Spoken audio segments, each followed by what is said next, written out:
Coming up next on Tech Now, how Twilight relied on a Silicon Valley company for its wolves.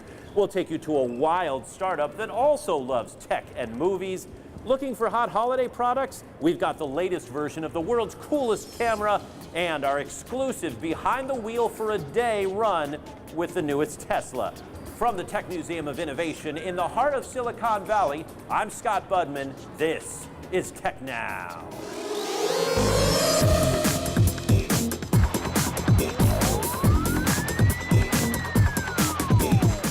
Thanks for watching. It was recently named Motor Trend's Car of the Year. But how does it feel to get behind the wheel of the Tesla Model S? We got an exclusive chance to spend the day with the Model S. Here's how it went. It's quiet, but it's still making a lot of noise. The all-electric Tesla Model S. Now for sale, lifting spirits, lifting Tesla's stock price, and recently named Motor Trend's Car of the Year. After talking about the Model S for some time, we got a chance to spend the day with one, driving along Bay Area roads and letting the sun shine in. By the way, the gigantic screen that largely serves as the car's dashboard is a not-seen-before use of technology in a car. For us adults, it takes a little getting used to. For our kids, being raised in a touchscreen world, it will eventually be perfectly natural. With the Model S, Tesla answers the question, can a luxury performance car run without gas? As Motor Trend said, this car is as fast as anything in its class, and trust me, it's also extremely comfortable, easy to drive, very smooth, and sometimes eerily quiet. And being electric, it does some things gas cars just can't do, besides avoid gas stations. Acceleration, for example. Whereas a typical gas car will gradually build up to full power, the electric motor is ready to go at any time, so you hit full power right away. But even as Tesla makes and sells more of them, the Model S, like the Roadster that preceded it, is still pricey. It starts at about $50,000 after federal tax rebate. The version we drove, which will go 300 miles between charges, costs close to $100,000. So, Tesla has done it. The Model S is a brilliant luxury and performance car. And maybe, as more of them are made and sold, more of us will be able to afford one. We go to the movies now, and Hollywood loves the Twilight series, largely because it brings in so much money. But Hollywood movies, especially those with special effects, are almost never made these days without Silicon Valley technology. And the latest Twilight is no exception. After 18 years of being utterly ordinary, I finally felt I could shine. All those millions of Twilight fans make for big box office. But if you want to know who made the werewolves, you have to come here, to Berkeley and Tippett's studio. Not the biggest effects house, but now among the most respected. When the wolves show up on the screen and the audience started clapping and stuff like that, well, little do they realize that, hey, I mean, this is the studio that, did these movies. And these are the men and women who created the wolves. Sanjay Das is Tippett's chief technology officer. He oversaw a huge jump in technology since Tippett started work on Twilight New Moon. So the first time when we did the wolves, we had about 2 million hair on the wolves. And by the end, in the grand finale, we almost had about 10 to 12 million. A 500% jump in 3 years. Tippett relied largely on powerful Dell machines for its effects, but insists technology is only part of the process. These animators act too. If there are scenes that they can act it out, they'll act it out themselves, take a reference of that, and then go back to their thing, to the desk, and start basically, animating that as well. So somebody's going to be a werewolf? Yes, and if it's a biped, yes. Quadped, not so much. It's a worldwide success, something this group of Berkeley animators can take pride in. I mean, I just can't describe that feeling. It's and that's why I'm in this business. I love it. All right, besides sports cars and special effects heavy movies, here in Silicon Valley, we also love IPOs. Haven't had too many of them recently until these guys took the plunge and gave Tech Now an exclusive front row seat. Would you like some? The champagne tasted a little better inside the Sunnyvale headquarters of Ruckus Wireless. You guys have done amazing things. We have done amazing things. Okay, I see Bill. Oh. As the bell rang on the New York Stock Exchange, This is a very exciting thing, yeah. 200 Ruckus employees cheered. Forget reality TV. This is what a Silicon Valley IPO is really like. I've been waiting for this for like over 6 years. I was driving here early this morning and I go, oh my God.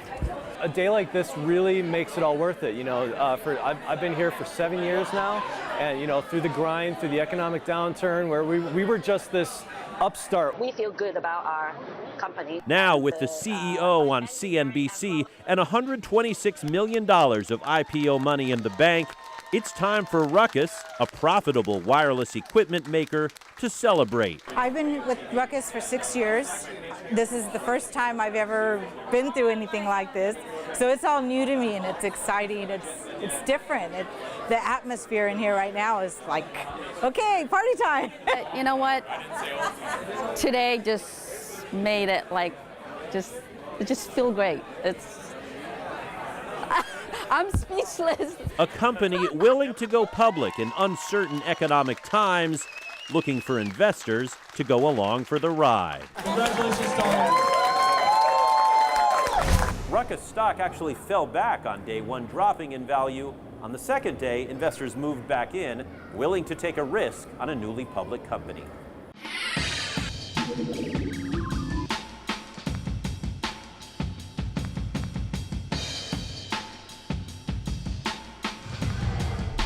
Here's a quick techie gift note. Holiday cards from Apple. Yes, there's an app for this too. Apple targeting you do-it-yourselfers out there with its Cards app.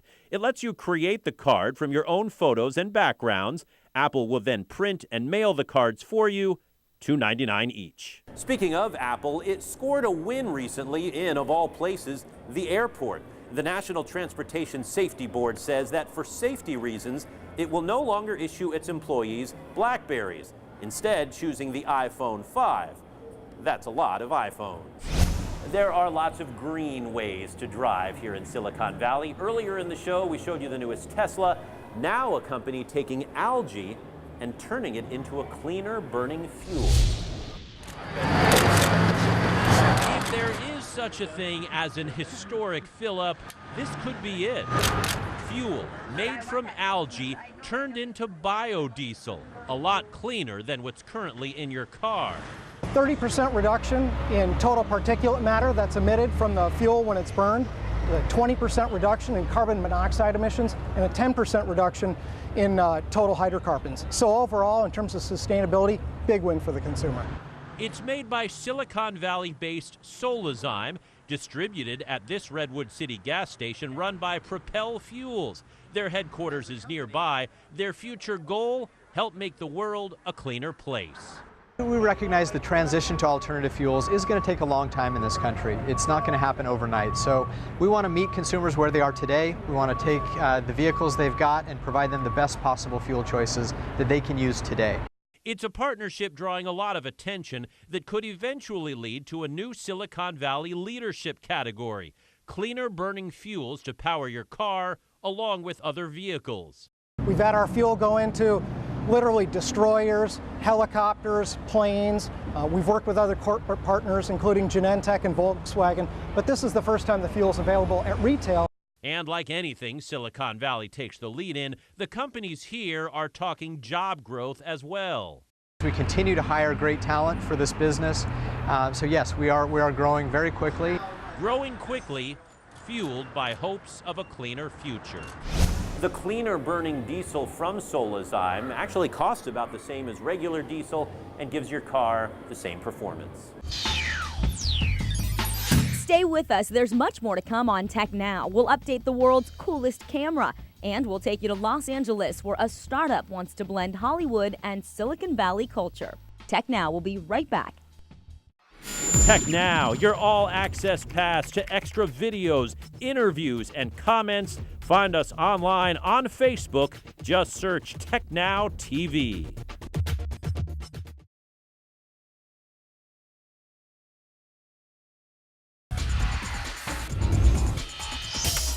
Welcome back. No shortage of gadgets out there for you to look for. Among the coolest we've seen in some time, the Lytro camera, and it's got some updates we want to tell you about. Eric Chang is here, the director of photography from Lytro. Eric, thanks for coming by. For the uninitiated, if you could just quickly sort of brief us on light field photography, why these cameras are so different.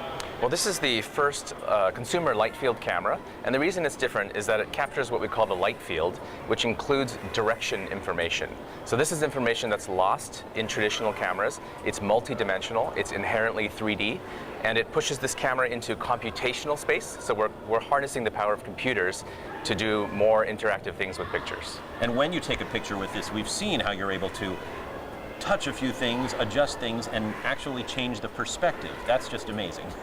Yeah, so our two new features we announced are perspective shift and living filters. And what perspective shift allows you to do is actually go back to that moment and pretty much move the camera. So you can move the camera to the left, to the right, up and down, and just it really brings out the three-dimensional nature of the scene. So of course this is in addition to refocus, which is what the camera launched with. Now refocus, you have the same picture, you're changing focus with perspective. Is it somehow because you've taken a larger photo that we don't see? How can you move it and get a different perspective? It's a larger photo in that the information is richer. So what we've done is capture that direction of light, which then allows you to go back and reimagine the picture using software. Now, one of the things, and I'm sure you hear this a lot, is the 3D picture. There have been instances of 3D photographs. Is this something you're asked for a lot because you have the technology? We are asked a lot about it. And so if you imagine shifting the picture to the left and showing that picture to your left eye and shifting the picture to the right and showing to the right eye, you would effectively have stereo 3D. So we have all of this three-dimensional information, and it's just a matter of how you want to look at it. In a world where the professional camera is almost being put aside for the cell phone camera, and we're settling for a little less because of convenience, this isn't big or heavy. Is this sort of something that even the non-professional can really improve the kind of pictures, not to mention the cool features of perspective and focus, that they can do out there? Absolutely. We've had people from soccer moms all the way to professional photographers buying this camera, and the unifying thread between them is that they're all really looking for new ways to tell stories. And so, this offers for the first time the ability to go back and explore a frozen moment in different ways. Now, while we have you, every time we do a story on Lytro, people say, how can I find one? I understand you've expanded that as well. Yes, we are on Amazon.com, we're in Target.com, BestBuy.com, and we're in City Target brick-and-mortar stores in 5 cities. All right, so it's just an amazing thing, the idea of a camera made in Silicon Valley, created here, and that can do all sorts of interesting things, and even have different colors. Yes, we do. Colors. All right. Eric Chang from Lytro, thank you so much for stopping by. Great, thank you very much. After the break, Hollywood meets Silicon Valley in the City of Angels. And we talk your money when Tech Now continues.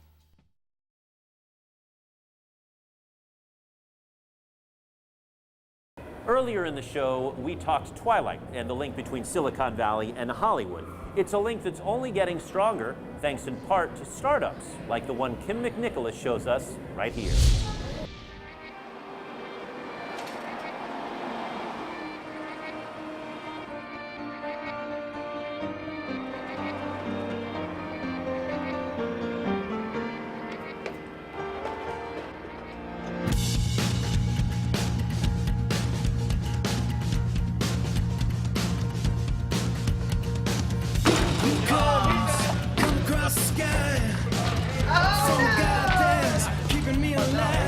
He's our spinner. That's actually kind of incredible. That is so cool. These two guys can do one-handed cartwheels.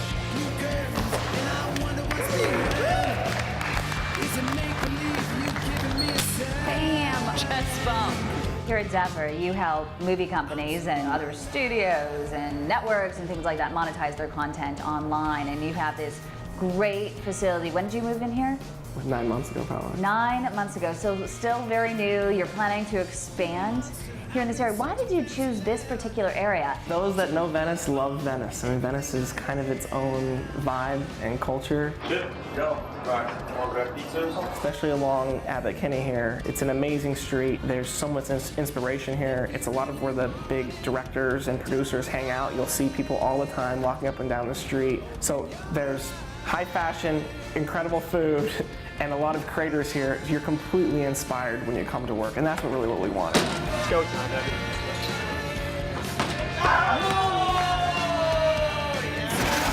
We're almost going on 3 years old here at Zephyr. How has your culture changed from day one? You need to define it based on the people that are actually there. That is good. In the very early days, we had engineers. It was really us with engineers, like building something.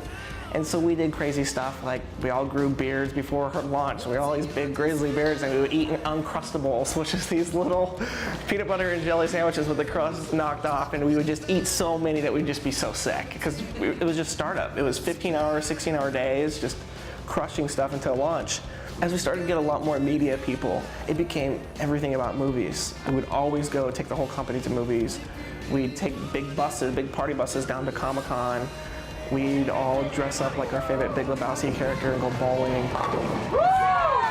The thing that's interesting about LA is it's a town that's built on creativity. Let's meet Sam. Nice. What does Sam do? Sam can draw anything on command.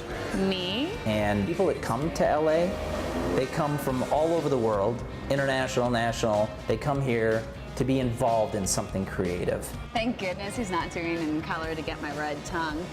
And so we tap into that energy, and that's really affected the culture. I can't believe you did that so quickly. Oh my goodness. I know, that's Sam. We're a place that promotes creativity.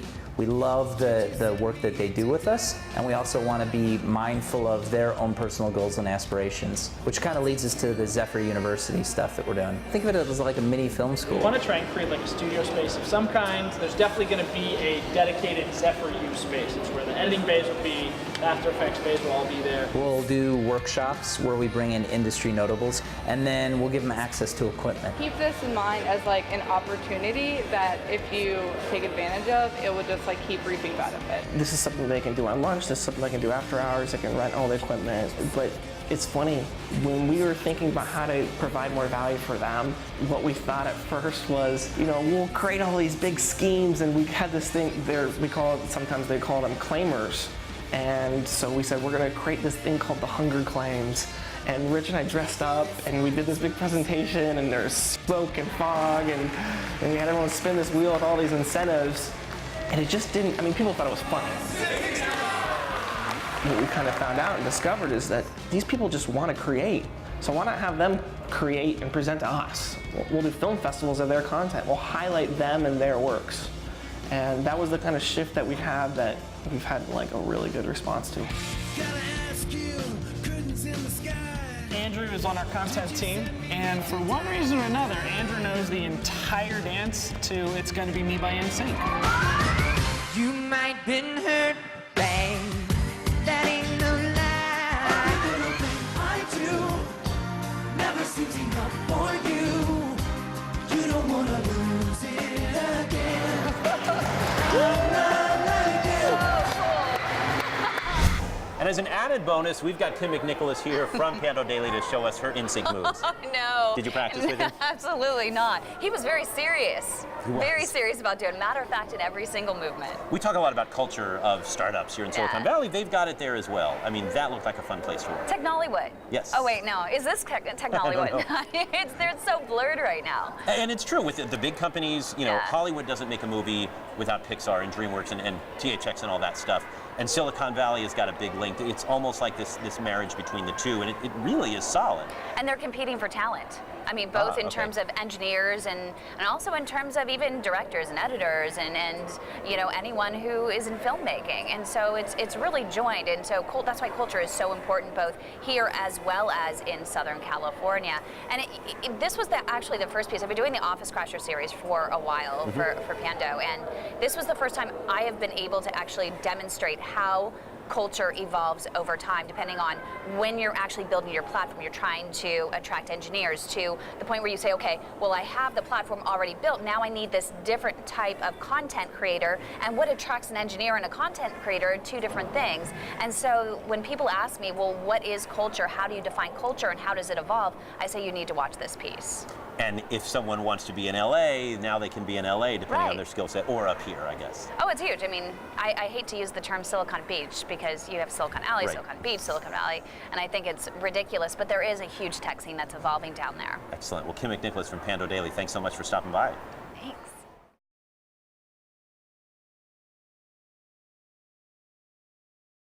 Finally this week, we love startups, but we like security too. We recently found some tech companies that prove you can be fast moving and have a retirement plan in your back pocket. The stock market has come roaring back since 2009, doubling in value. Led by technology companies which have seen stock prices jump as sales of gadgets hit record highs. But where does that leave you financially? Well, potentially in good shape if you've invested in your office's 401k plan. Pre-tax dollars taken out of your paycheck that often track the recently resurgent stock market. I would search first before I ask questions. I know, in startup-drenched Silicon Valley, retirement plans are about the least sexy thing we can possibly talk about. Most of those folks are probably just trying to focus on survival, not so much making sure their nest is feathered. Dave McClure knows. He's the founding partner of Silicon Valley's 500 startups, focusing on building small businesses. But he's also been part of big companies like eBay. So he has a 401k of his own, and it's up too. I do look at those things as sort of important in the long run, and I'm a little bit older than the average entrepreneur, so I probably have to care about that more. I have a wife and 2 kids. 401k plans are also on the mind of Victoria Livchitz, CEO and founder of Menlo Park's Grid Dynamics. We found her recruiting at the Russian Innovation Conference. So companies like eBay, PayPal, Macy's.com, Yahoo are all our clients. And one of the benefits her company offers, a 401k. From the first employee that we've had, we always had big focus on benefits and pension plans and 401k. The minute that we were sort of legally allowed to be big enough so that we could have programs for us, yes, we've had them from first day. Stock options are risky, big salaries few and far between. But a well-stocked 401k plan, now that's paying off. 401k plans have also done well because they tend to be diversified, not just in stocks. And that's going to do it for this week's edition of Tech Now. Thanks for watching. We hope to see you back here again next week.